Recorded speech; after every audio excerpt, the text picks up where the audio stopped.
तीसरा दिन है 8वें global fashion and design week का और ऐसे में हम आपको कई डिज़ाइनर से मिलवा रहे हैं, कई मॉडल से मिलवा रहे हैं। ऐसे ही अभी हमारे साथ विशाल त्यागी जी मौजूद हैं, फैशन डिज़ाइनर हैं और आर्ट से और मावा स्टूडियो के एलुमनाई भी रह चुके हैं। बहुत बहुत स्वागत है आपका एक बार फिर से। Thank you so much. It was very honor to be part of this event, and I love to be come always when Sandeep sir invites me, and it's very means a lot to me as it's my past college days. I remember my days, my show time when I used to work, and it was so nice to be here.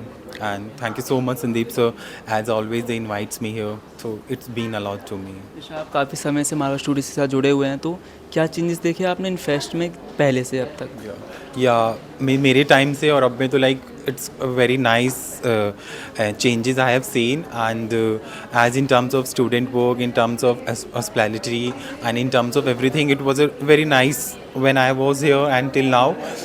Changes पे changes बहुत अच्छे आ रहे हैं, so it's very nice to see that changes here. So it's very nice being a part also.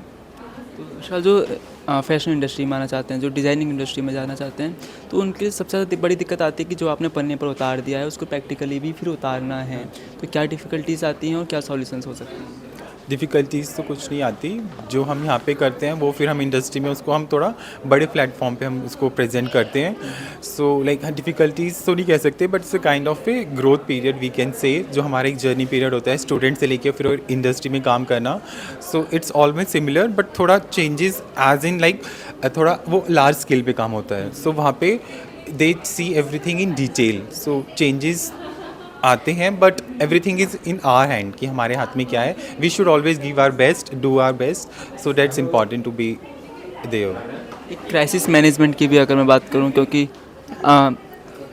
एक model के लिए, एक designer के लिए क्राइसिस मैनेज करना बहुत ज़्यादा ज़रूरी हो जाता है, क्योंकि जब आप वॉक कर रहे हैं कुछ भी हो सकता है और डिज़ाइनर को उसके अकॉर्डिंग डिज़ाइन भी करना पड़ता है, तो उसको कैसे मैनेज करें? या क्राइसिस आते हैं एज ए मॉडल के लिए. जैसे हम कोई भी डिज़ाइन करते हैं, सो वो हम पर्टिकुलरली एक पर्सनालिटी के लिए डिज़ाइन करते हैं एज ए मॉडल.